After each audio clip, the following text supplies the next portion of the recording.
നമസ്കാരം. എല്ലാവർക്കും സുഭാഷിതം ഡിജിറ്റൽ ചാനലിലേക്ക് സ്വാഗതം. നല്ലൊരു തിങ്കളാഴ്ച എല്ലാവർക്കും നേരുന്നു. മഴയുണ്ട്, ചെറിയ തോതിലെങ്കിലും മഴയുണ്ട്. എന്തായാലും സുഭാഷിതം ചാനൽ വിവിധ സാമൂഹ്യ വിഷയങ്ങളുമായി മുന്നോട്ട് പോകുന്നു. വലിയ പ്രതികരണമാണ് നമുക്ക് സമൂഹത്തിൽ നിന്ന് കിട്ടുന്നത്. പ്രത്യേകിച്ച് അശരണരായ ആശാ വർക്കേഴ്സ്, അംഗൻവാടി തൊഴിലുറപ്പുകാർ, അതുപോലെ തന്നെയുള്ള പാവപ്പെട്ട മത്സ്യത്തൊഴിലാളികളുടെ ഒക്കെ പാചകത്തൊഴിലാളികളുടെ വിഷയങ്ങളൊക്കെയാണ് നമ്മൾ എടുക്കുന്നു. മറ്റ് പൊതുവിഷയങ്ങളും ട്രംപിൻ്റെ മുതലുള്ള എല്ലാ വിഷയങ്ങളും നമ്മൾ എടുക്കുന്നുണ്ട്. ഈ ചാനൽ എല്ലാവരും കാണുക, സബ്സ്ക്രൈബ് ചെയ്യുക. ഞങ്ങൾക്ക് ആവശ്യമായ സംഭാവനകൾ അയച്ചു തരണം, സ്പോൺസറിങ് തരണം, പരസ്യം തരണം. ഇതെല്ലാം കൂടി ചേർന്നിട്ടാണ് ചാനൽ വളർന്ന് മുന്നോട്ട് പോകുന്നത്. ഇന്ന് മറ്റൊരു പ്രധാനപ്പെട്ട വിഷയമാണ് നാം ചർച്ച ചെയ്യുന്നത്. തൊഴിലുറപ്പുമായി ബന്ധപ്പെടുത്തി നിരവധി വീഡിയോകൾ നാം ചെയ്തിരുന്നു. എന്നാൽ തൊഴിലുറപ്പിൽ അങ്ങനെ വീഡിയോകൾ ചെയ്തെങ്കിലും ഓണ സമയത്ത് വേണ്ടത്ര തൊഴിലുകൾ ആളുകൾക്ക് കിട്ടുന്നില്ല. ഇത് കിട്ടാത്തതുമായി ബന്ധപ്പെടുത്തിയ ചില അന്വേഷണവും പഠനങ്ങൾ നടത്തുമ്പോഴാണ് വളരെ വിചിത്രമായ നിയമങ്ങളാണ് സംസ്ഥാന കേന്ദ്ര സർക്കാരുകൾ ഉണ്ടാക്കി വെച്ചിരിക്കുന്നത്. അത് കേന്ദ്ര സർക്കാരിൻ്റെ നിയമവും സംസ്ഥാന സർക്കാരിൻ്റെ ഇൻ്റർപ്രിട്ടേഷനും കൂടെ ആകുമ്പോൾ നല്ല രസമാണ്. നമ്മുടെ സർക്കാർ സംവിധാനത്തിൻ്റെ ഏറ്റവും വലിയ പ്രത്യേകത ഈ ഓഡിറ്റ് സംവിധാനക്കാരെ പേടിയുള്ളത് കൊണ്ട് കൃത്യമായി അഴിമതിയൊക്കെ നടത്താൻ അറിയാം, അത് വേറെ വിഷയം. എന്നാൽ പോലും ഒരു കാര്യം ചെയ്യാതിരിക്കണമെങ്കിൽ 10 കാര്യങ്ങളുടെ ഒരു നിബന്ധന ഉണ്ടെങ്കിൽ അതിൽ ഏതെങ്കിലും ഒരെണ്ണം നെഗറ്റീവ് ആണെങ്കിൽ ആ ഒരെണ്ണം ഉള്ളതുകൊണ്ട് 9 എണ്ണത്തിൻ്റെ സ്കോപ്പ് നോക്കാതെ പോകുന്നൊരു ഉദ്യോഗ സംവിധാനം നമുക്കുണ്ട്. അത് ആരുടെയും കുറ്റമല്ലാതാണ് എൻ്റെ രീതി. ഇവിടെ തൊഴിലുറപ്പിൽ ഒരു ജോബ് കാർഡ് സിസ്റ്റം വച്ചതുകൊണ്ട് വലിയൊരു പ്രതിസന്ധി വന്നിട്ടുണ്ട്. തൊഴിലുറപ്പിൽ ഉപജീവന മാർഗങ്ങൾ, അതായത് ആട് വളർത്താനുള്ള ആട്ടിൻകൂട്, കോഴിക്കൂട്, പിന്നെന്താണ് പശുവും തൊഴുത്ത്, ഇങ്ങനെ ഉപജീവനം നടത്താനുള്ള ആസ്തികൾ ഉണ്ടാക്കി കൊടുക്കുന്ന പ്രോജക്റ്റ് ഉണ്ട്. ആളുകൾക്ക് ഉപജീവനം നടത്താൻ അവരെന്തായാലും ജോബ് കാർഡ് എടുക്കണം.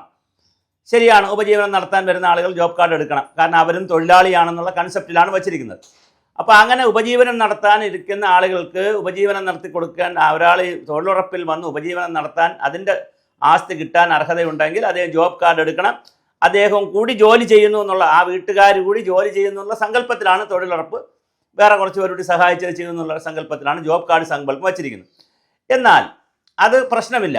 എന്നാൽ ഈ ജോബ് കാർഡ് സങ്കല്പത്തെ വേറൊരു സാധനവുമായിട്ട് നമ്മൾ സംസ്ഥാന സർക്കാരിൻ്റെ ചേട്ടന്മാർ കൂട്ടിക്കെട്ടിയിട്ടുണ്ട്. ഇതെല്ലാ സംസ്ഥാനത്തും ഇങ്ങനെയാണെന്ന് എനിക്കറിയില്ല. അതൊക്കെ മിഷൻ ഡയറക്ടർ ഉറപ്പുവരുത്തേണ്ട കാര്യമാണ് മീറ്റിങ്ങിലൊക്കെ പോകുമ്പോൾ. എന്തായാലും ഇവിടെ കെട്ടിവെച്ചിരിക്കുന്നത് എന്തെന്ന് വെച്ചാൽ, ഉപജീവനത്തിന് ആസ്തികളെന്ന് പറയുന്നത് കൊടുക്കുന്നത് ആർക്കാ?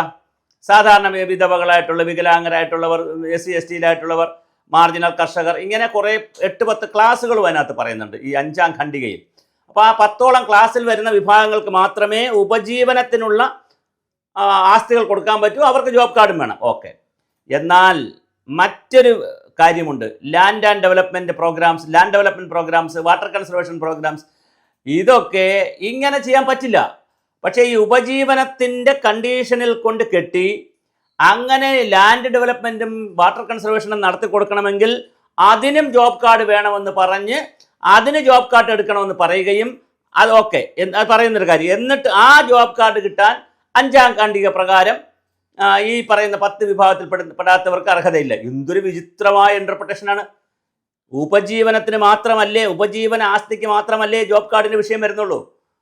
ഇനി അങ്ങനെ അല്ല കേന്ദ്ര ഗവൺമെൻറ് പറയുന്നതെങ്കിൽ അത് അടിയന്തരമായിട്ട് തിരുത്തണ്ടേ? കാരണം നിർത്തടാധിഷ്ഠിത കാഴ്ചപ്പാടനുസരിച്ച് കാലാവസ്ഥാ മാറ്റത്തിൻ്റെ പുതിയ കാലത്ത് വസ്തുവിൻ്റെ ഉടമയാര്, സർക്കാർ ഉദ്യോഗസ്ഥനാണോ, അല്ലെങ്കിൽ വ്യവസായിയാണോ, രാഷ്ട്രീയ നേതാവാണോ, മുഖ്യമന്ത്രിയാണോ, അല്ലെങ്കിൽ പ്രധാനമന്ത്രിയുടെ വസ്തുവാണോ, അങ്ങനെ ആരുടെ വസ്തുവാണെന്ന് നോക്കിക്കൊണ്ട് മണ്ണ് ജല ജൈവ സംരക്ഷണ പ്രവർത്തനം നടത്താൻ പറ്റില്ല. അത് മുകളിൽ നിന്ന് താഴേക്കെന്ന കൺസെപ്റ്റിൽ ആരുടെ ഉടമസ്ഥതയിൽ ഇരുന്നാലും അത് നടത്തേണ്ടതാണ്. അതാണ് അതിൻ്റെ സങ്കല്പം. അതുകൊണ്ട് ലാൻഡ് ഡെവലപ്മെൻറ്റ് ആക്ടിവിറ്റി ഒരു ആസ്തിയായിട്ടല്ല, ഒരു വാട്ടർ കൺസർവേഷൻ, ലാൻഡ് കൺസർവേഷൻ ആക്ടിവിറ്റിയാണ്. അതൊരു NRM ആക്ടിവിറ്റിയാണ്, നാച്ചുറൽ റിസോഴ്സ് മാനേജ്മെൻറ്റ് ആക്ടിവിറ്റിയാണ്, പ്രകൃതി വിഭവ പരിപാലനത്തിൻ്റെ ആക്ടിവിറ്റിയാണ്. അതൊരു ആസ്തിയല്ല എന്നുള്ള രീതിയിലേക്ക് വരികയും ആരുടെ വീടുകൾ, അത് ചെറിയ ഭൂമിയായാലും വലിയ ഭൂമിയായാലും ആരുടെ വീടായാലും അത് മുകളിൽ നിന്ന് താഴേക്ക് കണക്കാക്കി വർഷാവർഷവും ചെയ്യേണ്ട കാര്യങ്ങളുണ്ട്. 3 വർഷത്തിലൊരിക്കലൊക്കെയാണ് ചെയ്തു കൊടുക്കുന്നതെന്ന് പറയുന്നത്. അങ്ങനല്ല. പുല്ലുവെട്ടലായാലും അതുപോലെ മഴക്കുഴിയെടുക്കലായാലും കയാലകൾ ബലപ്പിക്കലായാലും തുടങ്ങിയുള്ള 100 കണക്കിന് പണികൾ എല്ലാ വർഷവും ചെയ്യേണ്ടി വരും. അങ്ങനെ നോക്കുമ്പോൾ അത് ഉപജീവനത്തിൻ്റെ ഹെഡിലല്ല വരുത്തേണ്ടത്. അത് അല്ല, ഉപജീവനത്തിൻ്റെ ആസ്തിയുടെ ഹെഡിലല്ല, അത് പ്രകൃതി വിഭവ പരിപാലനത്തിൻ്റെ ഹെഡിൽ കൊണ്ടുപോയി ചെയ്യണം. അവിടെ ജോബ് കാർഡ് എടുക്കണമെന്ന് നിർബന്ധം പിടിക്കരുത്. ജോബ് കാർഡ് എടുക്കേണ്ടത് ഉപജീവനത്തിന് കൊടുക്കുന്ന ആസ്തികൾ നിർമ്മിക്കുന്നതിന് മാത്രമാണ് ജോബ് കാർഡ് എടുപ്പിക്കാവൂ. അല്ലാതെ തൊഴിലുറപ്പിന്റെ എല്ലാ കാര്യങ്ങളും ജോബ് കാർഡാണെന്ന് എനിക്ക് വായിച്ചിട്ട് മനസ്സിലാകുന്നില്ല. ചിലപ്പോൾ എൻ്റെ മനസ്സിലാക്കലിൻ്റെ കുഴപ്പമായിരിക്കും. തൊഴിലുറപ്പുകാർ ഇതിന് മറുപടി പറയണം. ഇതിൻ്റെ അകത്ത് ഞാൻ പല ഉദ്യോഗസ്ഥരോടും വിളിച്ചു ചോദിക്കുമ്പോൾ പല ആൻസറാണ് പറയുന്നത്. അതിൻ്റെ കാര്യം ഞാൻ രണ്ടാമത് പറയാം, അടുത്ത വീഡിയോയിൽ പറയാം. എന്തായാലും വളരെ വലിയ ബുദ്ധിമുട്ടാണ് താഴെത്തട്ടിൽ വന്നിട്ടുള്ളത്.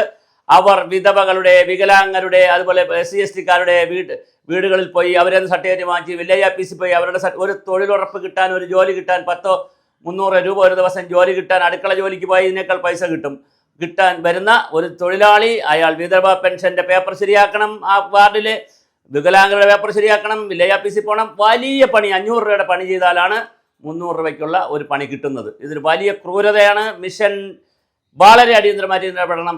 ഉപജീവന കാര്യങ്ങളിൽ ആസ്തി നിർമ്മിച്ചു കൊടുക്കൂ നിങ്ങൾ. അത് ആളുകളുടെ ജോബ് കാർഡുമായി ലിങ്ക് ചെയ്യൂ.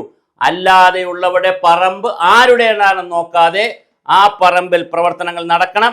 അങ്ങനെ നടത്തുമ്പോൾ കൃത്യമായി എന്ത് ചെയ്യണം? വളരെ കൃത്യമായി അതിൽ ആരുടെ പറമ്പെന്നുള്ളത് വിഷയമല്ല, അത് ചെയ്തു കൊടുക്കണം.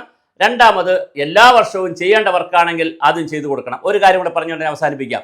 പഞ്ചായത്ത് സെക്രട്ടറി ഒരു ഫോം അപ്ലോഡ് ചെയ്യണം ഈ വർക്ക് എടുക്കണമെങ്കിൽ. അതിനകത്ത് വേസ്റ്റ് ലാൻഡ് ഒരു ഡിക്ലറേഷൻ പോലെ ഒരു സാധനമുണ്ട്. Waste land, barrel land, fallow land എന്ന് പറഞ്ഞ് കിടപ്പുണ്ട്. എല്ലാവരുടെ കണ്ണിലും ഈ വേസ്റ്റ് ലാൻഡേ പിടിക്കുള്ളൂ, ഫാലോ ലാൻഡ് പിടിക്കില്ല. ഫാലോ ലാൻഡ് എന്ന് പറഞ്ഞാൽ കുറച്ചുകൂടെ സ്വാതന്ത്ര്യം തരുന്നതാണ്. കാരണം വേസ്റ്റ് ലാൻഡ് എന്ന് പറഞ്ഞാൽ ഒരു തരിശു ഭൂമി, ഒരു കൃഷിയുമില്ല, സമ്മതിച്ചു. ബാരൻ എന്ന് പറഞ്ഞാൽ ചെറിയ ചെറിയ കുഴപ്പമില്ലാത്ത ചെറിയ പുല്ലും കുറച്ചുണ്ട്. ഫാലോ എന്ന് പറഞ്ഞാൽ ഒഴിച്ചിട്ടിരിക്കുന്ന സ്ഥലം എന്നൊരു അർത്ഥം കൂടിയുണ്ട്. അപ്പോൾ കൃഷി ചെയ്യാതെ ഒഴിച്ചിട്ടിരിക്കുന്ന സ്ഥലം ധാരാളം കേരളത്തിലുണ്ട്. അത് ടിക്ക് ചെയ്ത് ബാരന് പകരം ഫാലോ ടിക്ക് ചെയ്ത് കഴിഞ്ഞാൽ അത് വളരെ സുന്ദരമായി പഞ്ചായത്തുകൾക്ക് ഇത് എടുക്കാൻ പറ്റും. ലാസ്റ്റ് പോയിന്റ് എന്ന് പറയുന്നത്, തിരുവനന്തപുരം ജില്ലയിലെ ഒരു പഞ്ചായത്തിൽ വാട്ടർഷെഡ് മാനേജ്മെന്റ് പദ്ധതി നിർത്തലാശിത പരിപാടി നടത്തിയതിനു ശേഷം എല്ലാ പരിപാടിയും എടുക്കുന്നതായി അറിയുന്നു.